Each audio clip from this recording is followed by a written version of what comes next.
você vai identificar o que norteia o comportamento, o pensamento, o sentimento de cada sujeito. Como ele usa isso na vida dele.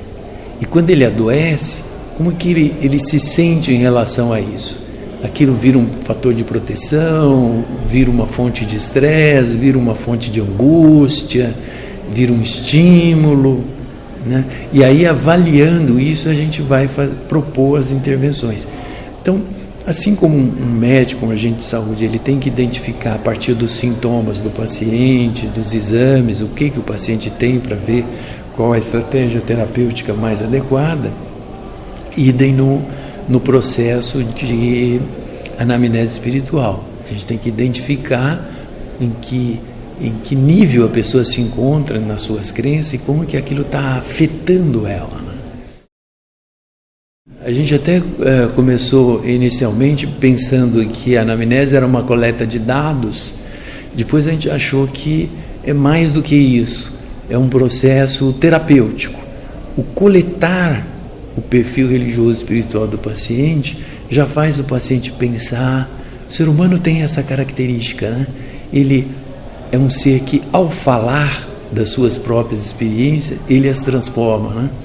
Então, muitas vezes, na hora que você está comentando, a pessoa te conta um relato e ela tem um brilho, uma coisa acontece, e ela fala: nossa, me lembrei disso, isso realmente é uma coisa importante na minha vida e tudo, né?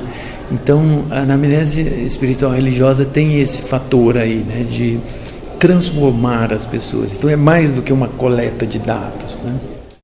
Assim que a gente desenvolveu a anamnese espiritual religiosa, a gente percebeu que precisava fazer uma pesquisa. Aliás, essa é a nossa tônica lá, né? A gente oferece práticas, a anamnese é uma prática que a gente julga mais importante, e a gente faz pesquisa. Nós somos também um grupo de pesquisa, né? Então, alguns pesquisadores, inclusive a Camila, por exemplo, desenvolveu um mestrado a partir de uma avaliação, uma revisão sistemática de todos os instrumentos que existem.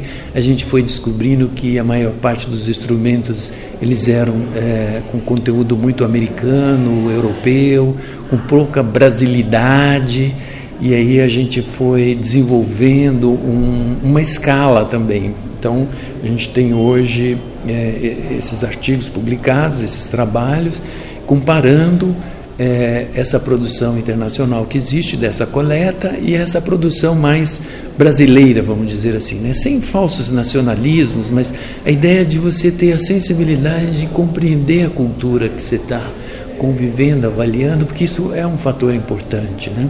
A religiosidade, a espiritualidade da pessoa está intimamente implicada com a cultura daquela região, daquele território, daquela comunidade, da sociedade.